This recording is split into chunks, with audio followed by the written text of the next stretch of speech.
Army, মনে করো তুমি সাউথ কোরিয়াতে যাওয়ার ভিসা পেয়ে গেছো, তোমার স্বপ্নের দেশ সাউথ কোরিয়াতেও গেছো, বিটিএসদের কনসার্ট দেখার টিকিট পেয়ে গেছো। তুমি বিটিএসদের কনসার্ট দেখতে গেলে 7 রাজা এন্ট্রি নিল, গানও শুরু হলো, একে একে 7 রাজা গানও গাইলো। এক পর্যায়ে বিটিএসের কনসার্ট শেষ হয়ে গেল, আমাদের 7 রাজা বিদায়ের সময় হলো।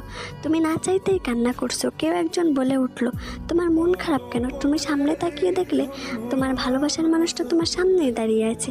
ভি বলল, তুমি কান্না করছো কেন? আমি বললাম, আজকে আমার জীবনের সব ইচ্ছা পূরণ হয়েছে, শুধু একটা ইচ্ছা বাদে। ভি বলল, কি ইচ্ছা আমাকে বলো, আমি পূরণ করার চেষ্টা করব। আমি বললাম, আপনি পারবেন না। ভি বলল, বলে তো দেখো। আমি বললাম, আপনাকে নিজের করে পাওয়ার ইচ্ছা কিম সাহেব।